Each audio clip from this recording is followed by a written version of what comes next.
Assalamualaikum warahmatullahi wabarakatuh.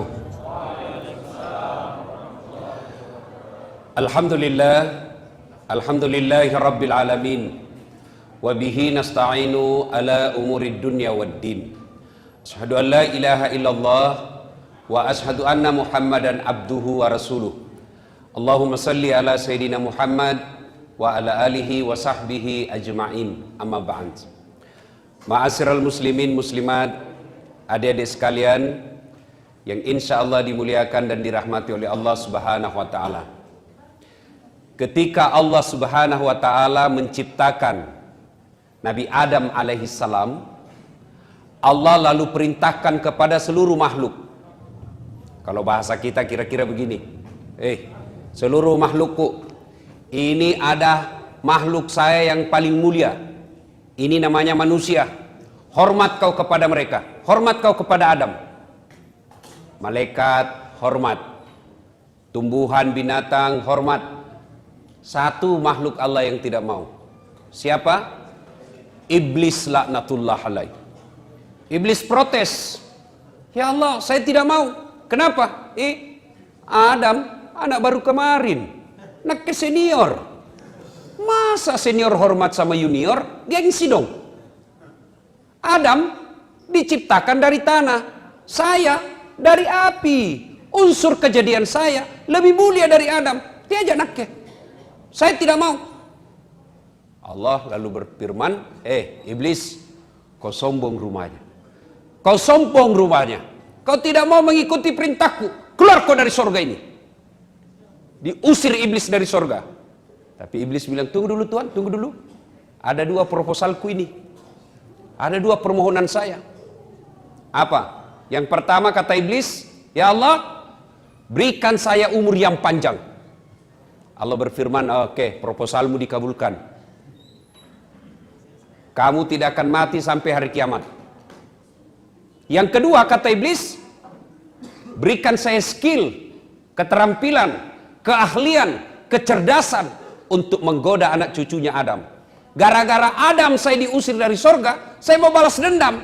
Saya mau cari itu anak cucunya Adam. Saya ajak dia untuk menjadi temanku, supaya dia menjadi sahabatku di akhirat kelak. Allah lalu berfirman, silakan, saya kasih kau segala kemampuan untuk menggoda anak cucunya Adam. Satu yang tidak boleh, jangan cabut nyawanya. Nah, sejak itu iblis dan bara tentaranya, iblis dan para pasukannya berusaha mencari teman sebanyak-banyaknya. Supaya ada temannya di akhirat nanti. Di mana tempatnya akhirat, adek? Iblis, di mana tempatnya? Sudah jelas neraka. Maka dia cari teman sebagai supporter, pendukungnya. Nah, tentu pertanyaan, siapa yang menjadi teman-teman setan? Inilah yang kita bahas pada taklim kita kali ini, teman-teman setan. Mudah-mudahan tidak ada di sini.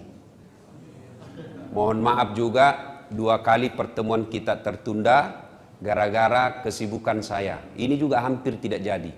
Saya tadi malam dari Tenggarong sampai Balikpapan kurang lebih jam 2 dini hari, jam 4 ke bandara lagi Balikpapan, sampai di sini jam kurang lebih jam 9, langsung banyak acara. Tidak sempat pulang-pulang ke rumah, baru sampai lagi di sini. Surah saya sudah mulai lowbat. Ya, mudah-mudahan Allah berikan kesehatan. Nah, adik-adik sekalian, teman setan yang pertama, ini informasi dari setan sendiri. Dia bocorkan kepada Nabi Muhammad, mau kak kasih tahu kau siapa di antara temanku, di antara umatmu yang menjadi teman saya? Nabi berkata, bagus ini rahasia ini. Siapa itu? Dulu ada 10 temanku di antara umatmu. Nabi bilang, Nabi, kamasian tentu kau dong. Siapa-siapa itu? Yang pertama kata iblis, temanku yang utama, al-mutakhawilu bis sholah, yang menganggap enteng sholat.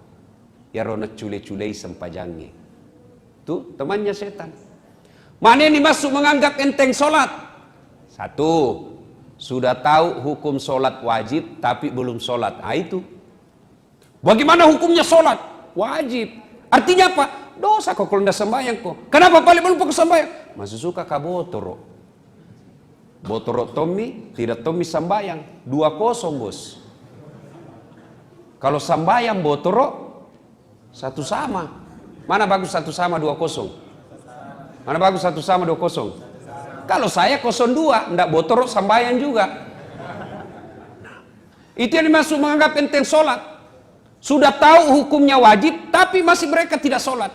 Termasuklah karakternya. Mau tahu orang yang menganggap enteng sholat? Ciri-cirinya, tabiatnya. Hilang uangnya 500.000. 3 minggu nak pikir. Mana bisa hilang itu? Batin aku simpan baik-baik. Di mana bisa hilangin uangku? 500.000 3 minggu dah pikir. Sekalinya datang omnya, pamannya. Kenapa kau nak dari tadi kau mondar-mandir di situ kayak orang kehilangan apa? Hilang uangku om. Berapakah? Limbi. 500.000. Dia bilang, aku pikir ini ku ganti. Diganti 500.000. Begitu diganti 500.000 tambah pusing. Apa dia bilang? Seandainya dah hilang uangku 1 juta mi. Ini orang begini. Hilang duitnya 500.000. 3 minggu dia pikir. Dikasih tambah bingung. Itu kalau uangnya hilang. Sekalinya sholat subuhnya lepas, tidak hilang. Tidak dia pikir, seolah-olah tidak ada dosanya. Ini kan banyak yang begini toh. Tidak sholat, seolah-olah dia tidak merasa dosa. Berapa banyak kita lihat bos. Tidak sholat, tidak terbebani. Dia takut sekali curi sandalnya orang di masjid. Takut sekali pegang ceweknya. Takut sekali tidak puasa Ramadan. Tapi tidak sholat, dia main-main. Tidak ada rasa dosa sama sekali. Itu temannya setan. Orang yang menganggap enteng sholat. Termasuk diantaranya menganggap enteng sholat adalah mereka tiba waktu sholat masih tunda-tunda. Hayya 'alas shalah. Sebentar pi. Sebentar pi. Bisa jadi nabi bisiki setan. Tapi yang lebih parah itu kalau teman tak. Kalau setan tidak kelihatan bos, gampang usirnya. Bismillahirrahmanirrahim. Lari pak. Tapi setan teman gaul tak. Siko sama ini, talikannya ini, nyawa so alim. Setan susah diusir yang begini. Nah bilang orang di kampungku setan mak bulu-bulu. Susah diusir. Teman setan, mereka yang menganggap enteng sholat. Ini adik-adik biasa apa alasannya orang tidak sholat? Bilang maki. Ada yang malas sholat sini bos. Apa alasan tak kutangkis ki? Yang ketawa serius kayak ini. Geaki apa? Bilang makot. Apa? Biasanya perempuan haid 3 kali haid 1 bulan. Mahasiswa aku biasa kuda. Kenapa tidak sembahyang? Datang bulan pak. 2 hari. Kenapa tidak sholat? Mens. Kenapa tidak sholat? Halangan. Ya ngasen ji bos. Kalau kita ada laki-laki juga datang bulan. Apa kira-kira alasannya laki-laki? Kalau perempuan oke lah, ada halangannya. Tiap bulan dapat jatah gratis. Tapi biasa nak tambahi. Gratis 4 hari nak tambahi 2. Nah, orang belum bersih. Masih ada ini sedikit-sedikit. Nah bilang mama, nah balik-balik kok. Apa balik-balik mak? Kasih liaki. Astagfirullah. Ayo. Kalau kita laki-laki, apa alasan tak ada sholat? Tidak ada. Ustadz, tidak ada hafalan sehafal. Mulai kecil sampai sekarang, tidak pernah menghafal bacaan sholat. Wala ta'yansu min rauhillah. Jangan putus asa. Gimana caranya Ustadz? Datang berjamaah di masjid. Kalau imam sudah baca, makmum sudah diwakili. Tidak baiknya kalau aku bilang imam baca, dia maki di belakang. Itu saja kita baca. Amin. Dia maki lagi. Sudah sah. Bagaimana kalau sendiri Ustadz? Sedikit jiku hafal, kul tomo. Rakaat pertama, kul huwallah. Rakaat kedua, kul huwallah lagi. Besok nih. Coba, tapi jangan begitu terus. Sambil belajar. Apalagi, Ustadz, pulang kampung ke Ustadz. Mobil tidak mau singgah. Allah kasih keringanan. Gimana? Tayamum. Tayamum ki di atas mobil. Tidak mau singgah sopir Ustadz. Di atas mobil ki sopir. Sholat. Tuh. Bos, biar tidak sembahyang itu sopir. Kalau kita bilang kesinggah dulu, mau ke sembahyang, pasti nak kasih singgah ki. Kecuali mau jaki buang air besar, biasa tidak nak kasih singgah ki. Pernah dulu waktu kuliah, ada teman mau sekali buang air besar. Oi sopir, boleh pakai oleh belok kat jambang. Singgah dulu, mau sekali kamu air besar. Nabi bilang sopir, perasaanmu itu. Perasaanmu saja itu. Dia bilang, betonggak-tonggak kak. Akhirnya apa? Tacir. Keluar itu, bau satu mobil. Balik ini sopir, jambangin anak iya. Biar ini anak, dia bilang, perasaanmu gitu. Coba. Tapi kalau sholat, biar ndak sholat itu, sopir, biar dia orang Nasrani, begitu ada yang bilang, kasih singgah kak dulu, mau kak sholat, pasti nak kasih singgah ki. Anggaplah tidak mau nak kasih singgah Ustaz. Bagaimana caranya Ustaz? Nah di atas mobil ki, Allah kasih keringanan, namanya sholat duduk. Gimana caranya? Supaya ki, anggaplah ini ya, tapi kasih teh dulu di samping tak. Siapa tahu dia tidak tahu kita lagi sholat. Sembahyang dulu nah, jangan kau ganggu kak. Nanti sholat kena kau biki. Nah, sudah sholat bagaimana? Sholat. Kalau Allahu Akbar, ruku kepala dikasih goyang. Kalau ruku ki, Allahu Akbar. Sami Allah liman hamidah. Sujud bukan cuma kepala goyang, badan ikut ditundukkan. Allahu Akbar. Sudah. Apa pi? Tidak bisa kak duduk Ustaz. Ada bisul di pantat kompak. Pak kepala talam banyak nampak. Gimana caranya? Sudah, Allah kasih keringanan. Tidak usah duduk, baring. Bukan sholat tidur nah, baring. Sholat baring ki. Bagaimana caranya Ustaz? Tangan masih bergerak. Allahu Akbar. Anggaplah sana kiblat, baring maki sini kepala tak. Allahu Akbar. Sami Allah liman hamidah. Tidak bisa kak baring Ustaz? Cara apa lagi? Salat pakai isyarat. Bagaimana namanya salat pakai isyarat? Mata tak kasih goyang-goyang, begini saja. Allahu Akbar. Bismillahirrahmanirrahim. Allahu Akbar. Itu salat pakai isyarat. Tinggal mata, tangan tak goyang nih. Itu pun tidak bisa Ustaz. Allah kasih dispensasi lagi apa? Salat dalam hati. Bagaimana caranya Ustaz? Semua bacaan salat dalam hati semua. Mata sudah tidak bergerak, tangan sudah tidak bergerak, bibir sudah tidak bisa bergerak. Gimana caranya? Pejamkan saja mata. Bayangkan lagi ruku, baca doa ruku. Bayangkan lagi sujud, baca doa sujud. Itu namanya salat dalam hati. Masih juga tidak bisa salat dalam hati. Gampang, bungkus, bawa dikubur. Mati itu bos. Apa pi? Tidak ada pak. Tidak ada alasan bagi kita tidak sholat. Nah, teman setan yang pertama, al-mutakhawil bis sholat, yang menganggap enteng sholat. Dek, kira-kira kalau 5 waktu ada di musola ini, pagi kita ke kampus, nuntut ilmu adalah jihad. Kemudian sore pun kita pergi main basket lah, main bola. Mau masuk maghrib ada maki lagi di masjid. Nunggu sampai isya. Selesai isya kita makan ala kadarnya. Lalu malam lagi kita belajar lagi. Sampai pagi begitu. Apa alasannya Tuhan kasih masuk ke neraka? Ayo. 5 waktu kita di masjid. Kita tidak durhakai orang tua tak. Kita nuntut ilmu adalah jihad. Kita datang pengajian seperti ini. Apa alasan Allah untuk menolak kita menjadi orang baik? Apa alasannya Allah membuat hidup kita jadi susah? Kalau baik sholat tak bos, insya Allah gampang itu punya dunia. Gampang. Saya bisa cerita begini karena saya alami. Saya paling sering itu kalau setiap saya cerita soal ini. Saya pernah itu rasakan di PIS 3 Unhas sini, Sospol, lantai 2. Saya ingat terus itu, ruang 207. Saya keluar dari dari kelas belajar, nak tunjuki kak seniorku. Apa nak bilang? Dasat, ndak malu-malumu itu cakar semua bajumu. Saya tidak marah. Saya cuma berdoa kepada Allah, ya Allah, berikan saya umur panjang supaya saya bisa berbuat baik sama ini orang. Alhamdulillah, Ramadan kemarin, tahun ke-6 itu orang setiap Ramadan saya kasih zakat.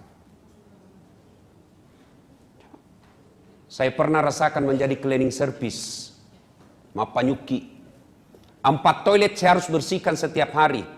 Saya bilang jami gaji kak, kasih masuk namaku undian umroh gratis. Sampai tutup itu kantor tidak dapat. Alhamdulillah, biiznillah. Dengan izin Allah, Allah kasih saya rezeki punya travel sekarang. Saya bisa umroh kapan saja saya mau. Coba. Kecil kalau itu dunia. Apa susahnya Allah kasih kita dunia? Nah bilang orang bungi, nagatte ni puang ekomelo. Kecil buat Allah. Dulu jalan kaki pergi sekolah dari Jalan Harimau pergi Jalan Cakalang Semempat, jalan kaki. Kadang-kala coko-coko karena malu dila orang. Masuk di pasar Ciduk, jalan kaki. Alhamdulillah, biiznillah, ada Tommy mobilku beberapa. Alhamdulillah, dengan izin Allah. Dulu lihat pesawat di kampung, dikejar. Kapal lutu. Dikejar itu Pak, di kampung. Sampai kita masuk, tabrak sawah, masih dilihat itu. Saya lebih saja itu nanti naik pesawat. Bismillah. Hampir tiap hari sekarang saya naik pesawat. Dan hebatnya lagi, bukan saya yang bayar. Coba, dengan izin Allah. Kecil buat Allah. Gimana caranya? Bereskan sholatmu. Kecil itu jadi doktor. Kecil itu jadi pegawai negeri. Allah cuma minta, perbaiki sholatmu. Baik sholat, tidak ada alasan menolak. Tidak ada alasan Allah untuk menolak doa kita. Yang penting baiki sholat. Setiap azan kita tinggalkan pekerjaan, masa Allah sengsarakan hidup? Tak, Tuhan apa itu yang kasih susah orang yang baik sholatnya? Cuma masalahnya kita anggap enteng ini sholat. Sholat tapi main-main. Allahu Akbar. Malik yaumiddin. Allahu Akbar. 30.000. Beli pulsa 10.000. Mana ini 20? Allahu Akbar. Disadel kapan? Samiallahu liman hamidah. Tidak. Mana itu dia? Assalamualaikum. Oh, di bawah bantal. Jadi kalau ada susah hidup tak bos, jangan cari kambing hitam. Ayo koreksi sholat kita. Koreksi sholat. Adik-adik sekalian, kalau baik sholat, insya Allah, Allah perbaiki hidup kita. Allah sempurnakan hidup kita. Nah, ada yang bilang, kenapa pada itu Ustaz ya? Rajin namamu sembahyang tidak banyak masalahnya. Pasti seandainya tidak sholat lebih banyak lagi masalahnya. Kenapa paling sholat itu Ustaz? Banyaknya masalahnya. Yang kedua, dia tidak ikhlas. Hayya 'alas shalah. Asar misalnya. Barusan duhur. Tidak ikhlas kok bos.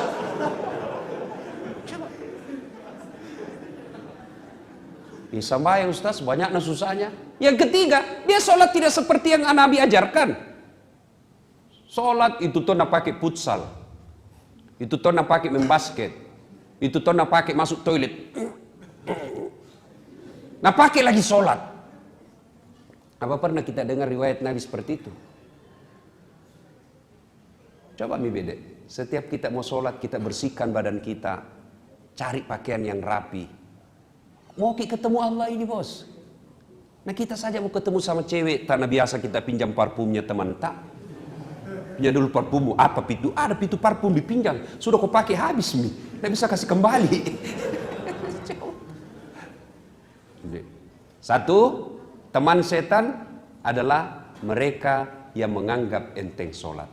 Kalau baik sholat tadi, tidak ada susahnya buat Allah. Coba. Saya kasih contoh. Bisa enggak orang hidup kalau dibakar? Dibakar api yang sangat besar. Bisa hidup? Bisa? Hukum biologi mengatakan tidak mungkin manusia hidup kalau dibakar. Tapi kalau Allah yang mau, Ibrahim alaihissalam dibakar dalam api yang sangat besar, menyala-nyala. Ibrahim keluar kedinginan. Kalau Allah mau. Bisa enggak manusia hidup dalam perut ikan? Adik-adik, kira-kira ada orang bisa hidup dalam perut ikan? Kalau saya, ikan masuk di perutku. Coba. Tapi kalau Allah mau, Yunus alaihissalam, ada ulama mengatakan 30 hari, ada ulama mengatakan 40 hari, tapi tidak jadi masalah berapa harinya. Yang penting dalam perut ikan beberapa hari. Keluar, hidup. Kalau Allah mau. Pernah lihat got? Musim hujan sekarang. Lihat itu got-got kita. Kalau airnya mengalir ke kanan, kemana benda yang ada di atasnya? Hah? Ke kanan. Kalau air yang ada di atas situ mengalir ke kanan, maka benda yang ada di atas air tersebut mengalirnya ke kanan. Tapi kalau Allah yang berkehendak, sungainya Nil, air sungai Nil mengalir ke kanan. Petinya Nabi Musa mengalir ke kiri. Hebatnya lagi, waktu itu Fir'aun bikin perda. Anak laki-laki, bayi laki-laki yang kau dapat, bunuh hidup-hidup. Apa yang terjadi? Justru bayi Musa alaihissalam, bayi Musa masuk ke pekarangan istananya Fir'aun. Siapa yang dapat? Istrinya Fir'aun. Masya Allah. Kalau Allah yang mau. Bisa enggak perempuan hamil tidak pernah disentuh laki-laki? Bisa. Hukum biologi mengatakan tidak mungkin, Ustaz. Tapi kalau Allah yang mau. Siti Maryam, wanita suci, tidak pernah disentuh laki-laki, hamil melahirkan Isa alaihissalam. Cuma zaman sekarang banyak tomo saingan sama Siti Maryam. Hamil tidak ada suaminya, beleng-beleng. Kalau Allah mau, bagaimana supaya Allah mau? Perbaiki sholat. Adik-adik, perbaiki sholat. Ya, tiba-tiba ditelepon orang tua tak, ma membayar kak besok. Kau tahu Mina, bapakmu pensiun nih. Gaji pensiunnya untuk makan kami saja di kampung tidak bisa. Mengadu maki kepada Allah. Jangki mengadu di Facebook. Sekarang anak muda tempat curhatnya Facebook, Twitter, talekang. Apa ada di Facebook? Berdoa Ustaz. Sibuk nih tuh Tuhan mau baca statusmu. Di mana orang berdoa Ustaz? Di atas sajadah. Bangun maki sepertiga di akhir malam. Nangis di hadapan Allah. Ya Allah, Kau larang saya meminta-minta. Kau larang saya mencuri. Kau larang saya mengemis. Kemana saya meminta ya Allah? Tidak mungkin aku merepotkan orang tuaku saat ini. Engkau yang maha kaya ya Allah. Mudahkan bagiku untuk mendapat rezeki. Masa Allah tidak kabulkan kalau kita curhat bos? Minta kepada Allah. Cuma caranya perbaiki sholat. Dan adik-adik sekalian, percaya ki bos, tidak ada orang tidak ada masalahnya di dunia ini. Tidak ada orang. Semua orang pasti punya masalah. Alhamdulillah. Ketika ada masalah tak, Allah tidak meminta, Das'ad jadi wali kota kau dulu. Nah. Ada tim suksesku dulu sini. Das'ad jadi gubernur kau dulu. Tidak. Allah cuma minta, cewek, cowok, ada masalahmu, ista'inu bisabri wassalah. Sabar kok, perbaiki sholatmu, saya yang selesaikan masalahmu. Itu janji Allah. Allah cuma minta, sabar kok, perbaiki sholatmu, saya yang selesaikan masalahmu. Jadi ketika ada masalah dalam kuliah ini, sabar saja, tingkatkan kesabaran, sempurnakan sholat, Allah yang selesaikan itu. Apa itu sabar Ustaz? Apakah duduk-duduk di kandat atau kepala? Sabar kak bos. Oh bukan sabar itu, beleng-beleng. Tuh ya, satu teman setan, al-mutakhawilu bis shalah, yang menganggap enteng sholat. Yang kedua, temannya setan. Ini setan sendiri yang rahasia, bocorkan rahasianya. Siapa yang menjadi teman setan yang kedua? Yaitu qillatul haya, tomakuras siri'e. Kurang rasa malu. Oh ini banyak. Sholat baik, tapi kurang rasa malu. Mana kurang rasa malu? Prakteknya kalau perempuan mulai dari cara pakaiannya. Sekarang banyak perempuan pakai jilbab tapi tidak memenuhi syariat. Sempit. Biasa saya bingung nggak? Celana dulu waktu ku kecil, biar itu bola bisa masuk di dalam celana. Nah bilang orang celana papi. Kipas besar. Sekarang sempitnya lagi. Sampai ku bilang ada mahasiswaku, bagaimana cara mau kasih masuk itu? Susah nih kasih masuk. Dia bilang, enggak gaul na Ustaz. Apa? Dia bilang, dikasih kantong plastik Ustaz. Oh begitu. Jadi besok-besok mau ku buang air besar, enggak dapat ku kantong plastik. Ujuli kini alemu dong. Coba. Adik-adik, saya pernah bicara sama ahli apa itu penyakit kandungan sama ahli kelamin, ya. Ternyata anak-anak gadis keluhannya di dokter sekarang apa? Keputihan. Dan apa penyebab keputihan? Celana sempit. Dan kalau keputihan bedek tidak ditindaklanjuti dan tidak cepat diobati, maka bisa berujung pada kanker mulut rahim.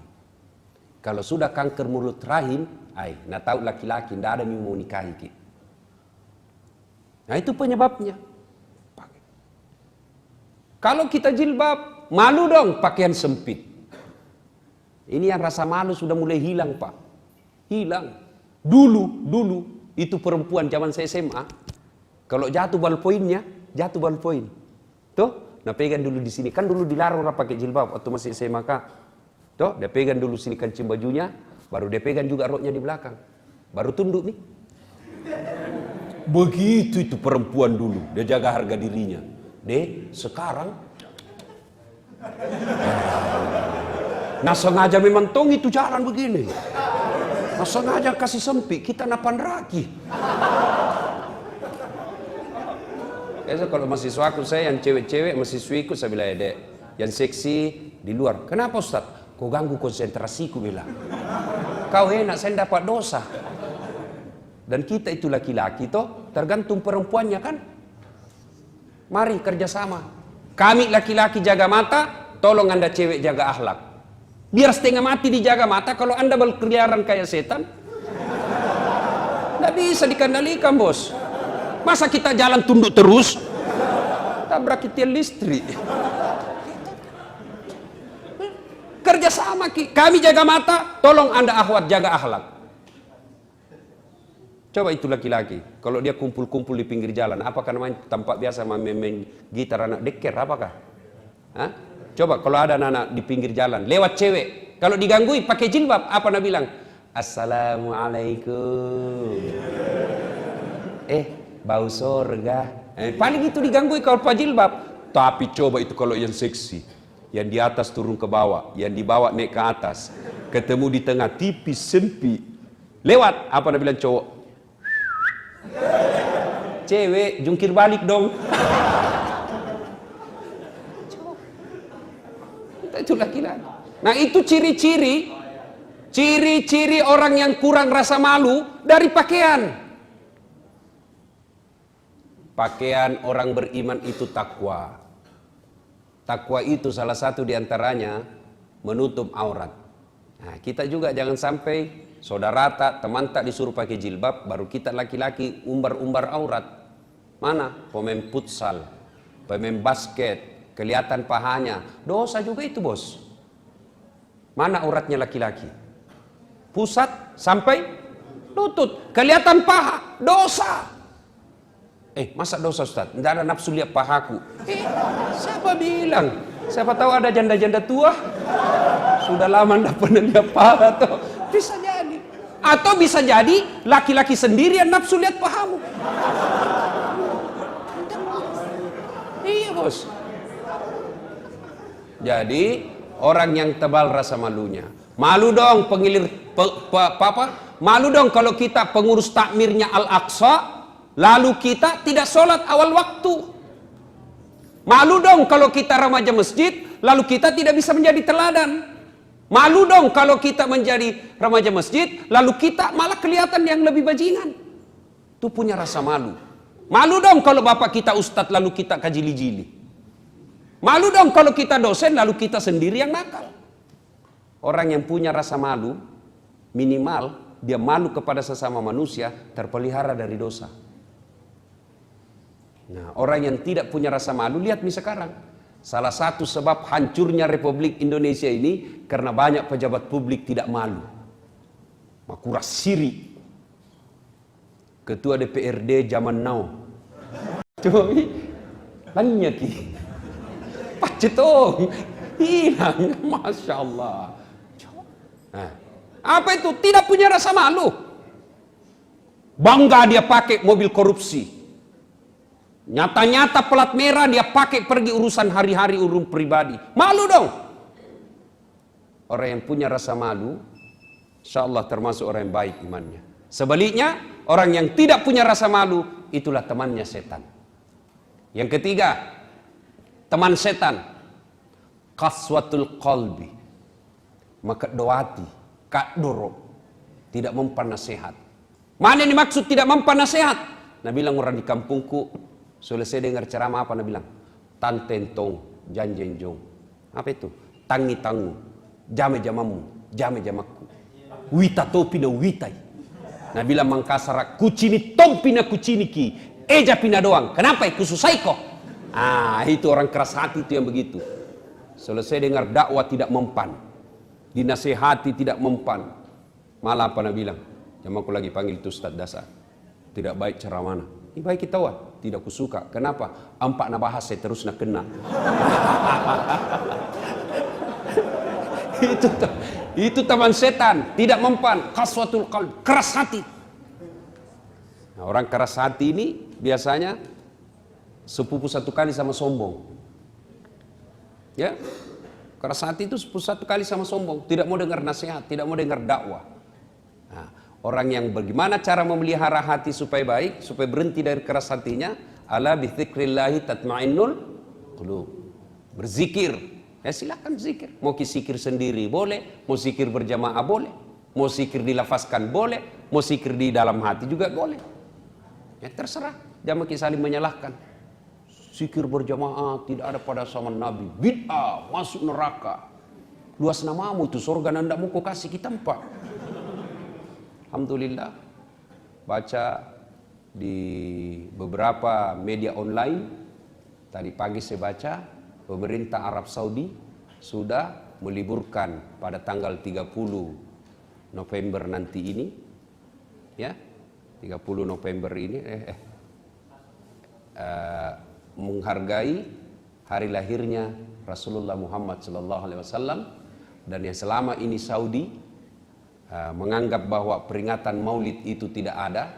Alhamdulillah, kerajaan Saudi memberikan kesempatan kepada rakyatnya untuk melaksanakannya, bagian daripada bersukacita, bersukaria menyambut hari kelahiran Rasulullah Muhammad SAW. Wallahu a'lam, benar itu apa tidak, saya cuma baca di media online. Ya, tapi pada prinsipnya kalau mau maulid silahkan, tidak mau maulid silahkan. Kadang orang saya lihat bid'ah maulid tidak ada pada zaman Nabi, tapi satu Syawal masuk bulan Rabiul Awal dia bikin juga pengajian, tapi bukan maulid namanya, apa? Sirah Nabawiyah. Apa nak bahas? Sejarah Nabi. Kurang sama aja, casingnya aja beda ini. Sama modelnya, cuma beda sama casing, beda casing sama isi. Nah, judulnya satu Maulid, judulnya satu Sirah Nabawiyah, sama-sama aja. Tidak mau maulid jangan, mau maulid jangan suka bertengkar. Lebih banyak pekerjaan kita yang lebih penting menyatukan umat, memenangkan pilkada bagi orang-orang yang baik agamanya. Jauh lebih penting daripada kita membahas yang seperti itu. Nah, adik-adik sekalian, ini yang ketiga. Ulangi bedek, kan lupa misalnya itu. Apa satu? Menganggap enteng solat. Yang kedua, kurang rasa malu. Yang ketiga, qaswatul qalbi, keras hati. Ini penting. Kalau orang keras hati itu dek, biar siapa nasihati. Dan siapa yang bisa mengobati hati kita? Kita sendiri. Dan ini hati penting sekali. Sehingga mungkin adik-adik sering dengar, dalam dirimu terdapat segumpal darah. Apabila segumpal darah itu sehat, maka sehatlah seluruh anggota tubuhmu. Tapi apabila segumpal darah itu sakit, maka sakitlah seluruh anggota tubuhmu. Apa gerangan segumpal darah itu? Qalb, hati. Ini hati. Artinya apa? Kalau hatinya sehat, insya Allah tutur katanya baik, perlakuannya baik. Tapi kalau hatinya sakit, tutur katanya merugikan orang, perbuatannya tidak enak. Itulah. Itu pentingnya itu hati. Saya kasih contoh. Pergi ke Bone, naik mobil, yang nyetir tangan, yang menatap sepanjang perjalanan mata, gas rem kaki. Yang berpikir sepanjang jalan, otak. Tapi begitu ada tikungan, apa tertulis? Hati-hati. Tidak ada tertulis otak, otak. Padahal otak itu yang berpikir sepanjang jalan. Tapi begitu ada tikungan, hati. Tidak ada bilang otak. Coba itu pentingnya hati. Coba. Di bandara, yang tulis pengumuman tangan. Yang mencerna pengumuman otak. Tapi begitu ada pengumuman, apa nak bilang announcer? Perhatian. Tidak bilang perotakan. Nah, makanya ini penting sekali pelihara hati. Qaswatul qalbi adalah temannya setan. Maka pelihara. Nah, yang berikutnya, teman setan. Yang keempat, ghaniyun mutakabbir. Orang kaya yang sombong. Kaya apa saja. Kaya harta, namanya hartawan. Pelit, temannya setan. Kaya ilmuwan, pelit, temannya setan. Mana itu ilmuwan pelit? Tidak mau kasih ilmu. Tidak mau bagi-bagi ilmunya. Itu temannya setan. Kalau kaya hartawan pelit, temannya setan. Tadi adik-adik, saya tadi terharu juga. Ini kan kita rata-rata anak mahasiswa di sini. Ada tawa celengannya. Alhamdulillah. Mana mau kuliah tidak pernah singgah. Tapi artinya ada mitawa. Sudah ada. Dek. Jangan ketawa, serius kayak gitu. Bagaimana mau kaya selalu minta-minta. Salah satu kalau mau jadi orang kaya, jangan selalu minta-minta, bos. Tidak ada itu orang kaya minta-minta. Hanya orang miskin. Maka kalau mau kaya, berhenti minta. Kepada manusia, yang boleh hanya minta kepada Allah. Allah tidak senang itu tangan selalu begini. Yang Allah senang begini. Mana mau 100 rupiah. Lewat, bilang teman-teman, sekek 100 rupiah. Biar nih bos, itu jika kemampuanku. Daripada kau. Nah, sudah. Tidak penting banyaknya. Yang penting ikhlas. Daripada sedikit tidak ikhlas. Lebih banyak ikhlas. Tapi mau lihat pelitnya orang. Oh ini selalu saya alami. Wih, kalau artis diundang, baik kasih pesawat, eksekutif kelas, hotel bintang 5. Dari bandara dijemput ada polisi, ada tentara, dikalungkan bunga. Datang, itu artis datang dibawa alamat palsu. Goyang pantatnya. Kelihatan pahanya. Nggak tahu nak kasih pegang ki, apakah Cina-Cina aja ki. Artis. Pulang, paling murah dikasih 75 juta. 75 juta. Pulang, sampai di Jakarta, dia pakai beli narkoba. Dia pakai dugem. Batena dihormati itu artis. Sekali ulama diundang, penghafal Quran diundang, kasihan. Gojek nak kiri. Piko jempu itu Pak Imam. La ilaha illallah. Satu mantel lagi diduai. Musim hujan. Terpaksa tunduk begitu terus di belakang. Sampai midek sedikit lagi Ustaz. Tiba-tiba di jalan mogok. Langsung dia bilang, tapi Ustaz turun ki dulu dorongnya. 1 jam busa-busa kalepak barasanji. Sallallahu alaihi Muhammad sallallahu alaihi. Didoakan supaya selamat dunia akhirat. Didoakan supaya murah rezekinya, supaya rumahnya berkah. Begitu mau pulang, berapa nak kasih? 25.000. Nah bilang suaminya, "Dek, 1 jam kau nak doakan, bah hujan-hujan lagi datang kau 25 kasih." Nah bilang istrinya, "Tambah jalan kotek 5 di situ." Bagaimana anak-anak tahu mau sekolah agama? Bagaimana anak-anak mau sekolah agama? Begini penghormatan kita sama orang yang paham agama. Sama artis yang hanya datang bawa dosa, kita kasih puluhan juta. Akhirnya orang tua bilang apa? Dia mau kau kasih sekolah agama. Dia itu pui mau kasih 2 jam 20.000 jina dapat. Itu tahu anak gaul 1 jam di lompat-lompat di panggung nyanyi. pulang bawa motor. Oke, lagi lihat pelitnya kita. Coba itu ibu-ibu kalau beli sayur, batena itu si tawar, baku tawar. Sekalinya pergi di mall, tawar ki. Ada-ada yang sering ke mall ini yang cewek. Kalau belanja ki, kita tawar nih. Misalnya di Alfamart, tawar mina lihat ki penjaga bilang gila kapang ini. Coba. Sekalinya penjual ikan kasihan, datang mi tidak perlu maki lagi ke pasar berkeringat, nah datangi maki rumah tak, kadang-kala na panggil maki iye puang. Coba. Tidak perlu lagi kita sisi, kadang-kala dia sisiki sendiri. Tambah cantik ipuan di, mudah-mudahan murah rezeki kita. Beda 200 rupiah kita tawar. Berapa? 5.500 deh. Mahal nih ini. 5.000 mau. Beda 500 na tawar. La ilaha illallah. Ini di kampungku bilang kikir galap aku jambatan. Ada orang begitu pusing kalau dia tidak menawar. Jangan terlalu pelit. Adik-adik sekalian, saya belajar dari hidup saya berapa banyak keutamaan yang saya dapat dari hebatnya sedekah. Sampai jam berapa ini, Dek? Selesai, Mi? Jam berapa, Mi? Berapa menit lagi? 20 menit. Ini saya ajak ki motivasi ya. Ini kisah nyata, baru-baru saya alami. Saya pergi ambil cucianku di Jalan Sungai Sadang.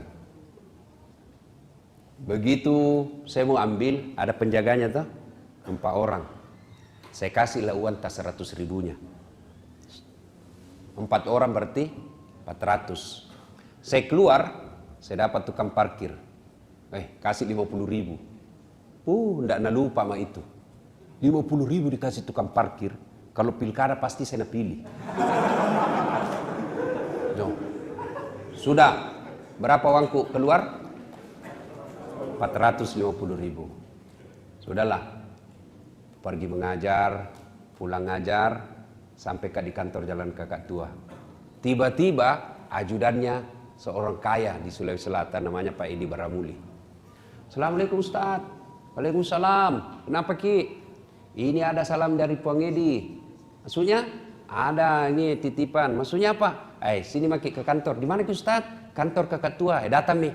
Begitu datang buka pintu cerita. Assalamualaikum Ustaz. Dia ambil kantongnya, amplop. Ini ada titipan dari Puang Edi. Maksudnya nah saya lama tidak ketemu. Padahal dalam hatiku cepat mau kok.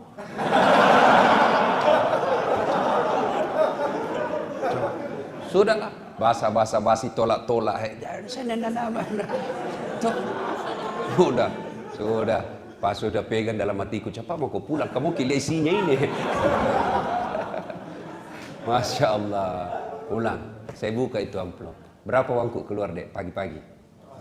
450. Pas saya buka, berapa ya Allah ganti? Pagi, sore Allah ganti. Berapa? 10 juta. Belajar kisah sedekah. Allah tidak lihat besarnya. Pernah lagi apa? Ada pagi-pagi datang ke rumah. Pinjam uang. Saya bilang, biar saya kasih pinjam, tidak kasih kembali. Sudahlah, kasih saja uang 150 ribu. Kan tidak enak kasih kecewa. Sudah kasih, tiba-tiba ada lagi ibu-ibu datang. Lalu ibu-ibu datang, Assalamualaikum. Saya bilang, sama istriku. Karena perempuan kita hadapi. Pinjam juga uang rupanya. Saya bilang, jangan kasih pinjam, tidak bisa nak bayar kodok. Kasih saja uang 200. Pulang. Berapa uangku keluar pagi-pagi? 350 ribu. Sore, menelpon yang punya pesantren yang di Pangkep. Haji Masrur. Assalamualaikum. Waalaikumsalam. Ada Ustaz Samsi Ali di sini Ustaz, di Wong Solo. Sini ki kumpul-kumpul. Gila saya telepon istriku. Minta maaf sayang. Apa tahu? Sunnah itu panggil sayang sama istri. Pahala. Kita waktu dipacari sayang-sayang. Sekalinya jadi istri, gelek-gelekku. Insyaallah. Sudah saya bilang minta maaf saya. Saya janji makan malam tidak jadi. Tiba-tiba ada panggilan ke Wong Solo. Ketemu Ustaz Samsi Ali. Sudah ceramah. Selesai ceramah, Ustaz Samsi Ali dikasih honor. Maksudnya tidak usah. Sudah ada. Tiba-tiba itu keluar tadi tikungan ke saya itu amplop. Kenapa saya bukan ceramah, dalam hatiku cepat kok. Masya Allah. Begitu dipaksa saya dengan ikhlas. Saya bilang, ya, alhamdulillah rezeki. Saya naik mobil, saya buka. Berapa keluar pagi? 350. Berapa gantinya? 15 juta. Coba. Adik-adik, kalau ada mau jadi pengusaha muda, belajar sedekah. Tidak ada orang bangkrut gara-gara sedekah. Percaya itu. Percaya Ki. Ada lagi pengalamanku ini. Selesai Ramadan. Kumpul-kumpul honor. Hitung. Saya bilang sama istriku, kita bangun masjid di kampung. Siap. Bangun.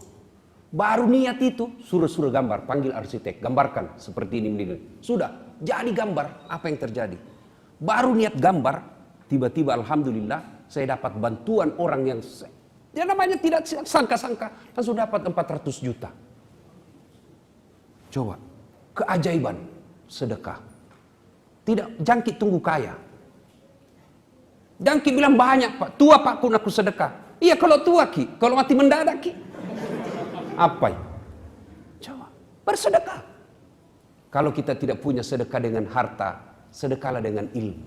Gimana caranya? Update itu apa namanya itu? Share itu ceramata. Taklim malam ini. Share itu pahala, amal jariah. Adik-adik ingat tak kisah Quran? Ketika kita meninggal dan digosok itu mata, lalu kita berkata, hari apa ini? Malaikat berkata, mati mako. Ini kau sudah mati. Lalu apa kita bilang? Ya Allah, kasih kembali saya. Palisukan linoe puang. Kasih kembali saya ke dunia, meskipun sesaat saja. Kembalikan saya ke dunia, meskipun sesaat. Untuk apa? Sholat? Bukan. Untuk puasa? Bukan. Untuk haji? Bukan. Untuk apa? Saya hanya ingin berkata kata jenazah, saya sedekahkan harta yang aku miliki.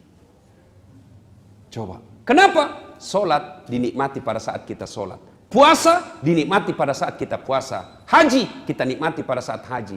Sementara sedekah, meskipun kita sudah wafat, sedekah itu tetap mengalir. Itulah amal jariah. Kan mulai makin ada teman tak, kita lihat kasihan biar makan susah, bantu. Ada Indomie ini bos. Ada kirimannya dari bapakku 10 bungkus. Ambil muka 2. Jantungku banyak-banyak, kasih 2 bungkus.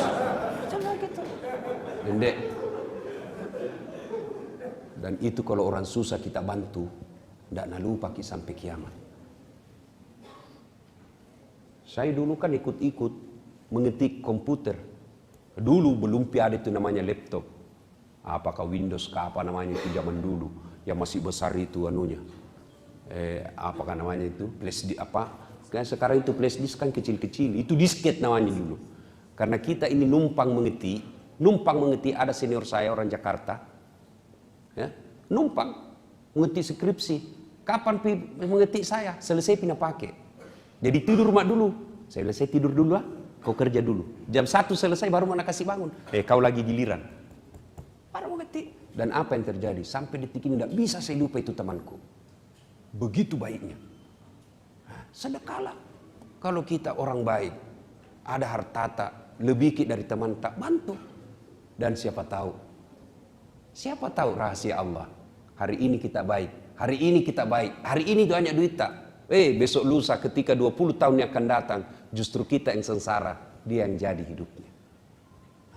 Saudara-saudara sekalian, bakil, pelit adalah temannya setan. Orang kaya, kata anak Allah, ada 3 orang yang paling aku benci. Ada 3 yang dibenci, ada yang paling dibenci. Yang paling dibenci Allah adalah ganiyun mutakabbir. Orang kaya yang sombong. Kaya apa saja? Kaya ilmu sombong, dibenci Allah. Kaya harta sombong, dibenci Allah. Bakil. Nah, oleh pengajian ini, mari pulang ini belajar makin bersedekah. InsyaAllah Allah pasti ganti. Coba buka Quran. Kau belanjakan hartamu di jalan agama Allah. Ibarat menanam 1 biji. 1 biji kita tanam, berapa gantinya? Allah dalam Quran dijelaskan, 1 biji maka tumbuh 7 bulir. 7 bulir. Dan setiap bulirnya mengandung berbuah 100 biji. Artinya, 1 kita belanjakan jalan agama Allah, Allah ganti 700 kali lipat. Ya, coba mulai besok amalkan itu, bos. Coba beda. Jangan pernah memulai hari tanpa sedekah. Tidak mesti banyak. Tiap hari ada. Wah, 5 rupiah, 500 perak. Mulai dari kecil-kecil. Apalagi kalau kita biasakan. Ada kebiasaan almarhum bapak saya. Selalu tukar uang koin. Tiap hari dia bawa ke masjid. Untuk apa? Celengan. Ya. Karena zaman itu 100 rupiah. 100 rupiah zaman itu, oh sudah banyak sekali. Nah itu dia bawa. Termasuk tiap hari. Dan Allah menilai bukan besarnya, tapi rutinitasnya. Yang bahasa agamanya istiqamah. Coba mulai besok. Masuk lagi sedekah. Tidak bisa sedekah duit. Tidak sedekah dengan ilmu. Maka sedekahlah dengan cara apa? Jangan mengganggu orang. Itu sedekah. Kita tidak bisa kasih tetangga kamarta Indomie. Tidak bisa kita kasih tetangga kamarta kopi. Maka cara apa? Jangan Tommy kita ganggu. Yang mentang-mentang kita punya tap besar, kasih bunyi tap besar-besar. Kan biasa ada orang yang egois. Ih, ngapai? Radio-radioku, tap-tapku, saya bayar listrik, khusus kok. Nah bilang tetangga tak, telinga-telingaku, pintu-pintuku. Kenapa itu suara radiomu masuk di telingaku? Itu kan bisa kayak begitu. Nah, saudara-saudara sekalian, masih ada lagi teman-teman setan, tapi waktu yang sangat terbatas. InsyaAllah kita akan lanjutkan pada pertemuan yang akan datang. Akhirnya kita tutup pengajian kita ini dengan selalu mengingat Allah. Al-Quran menjelaskan, Bismillahirrahmanirrahim. Ya ayyuhalladzina amanu dukhulu fis-silmi kaffatan wa la tattabi'u khutuwatis syaitan innahu lakum adu mubin. Wahai orang-orang yang beriman, masuklah engkau ke dalam Islam secara sempurna dan janganlah engkau ikuti langkah-langkah setan karena sesungguhnya setan itu musuh yang nyata bagi kalian. Setan itu musuh yang nyata bagi kalian. Nah sekarang bagaimana caranya melawan setan? Salah satu di antaranya cara melawan setan adalah memperbanyak istighfar. Setiap kita mulai tergores, tergosok, terajak oleh bisikan-bisikan setan, maka lawanlah dengan Astaghfirullahaladzim wa atubu ilaihi la ilaha illa anta subhanaka inni kuntu minadh-dhalim. Coba kita lazimkan. Insyaallah ada manfaat. Terakhir sekali adik-adik sekalian, mudah-mudahan pengajian yang akan datang kita panggil teman tak. Ajak-ajak teman kita, ya. Saya punya niat mudah-mudahan di tempat ini akan lahir mubalik muda dari Universitas Hasanuddin. Ya, tadi ada Rakornas, Rapat Koordinasi Nasional Komisi Penyiaran Komisi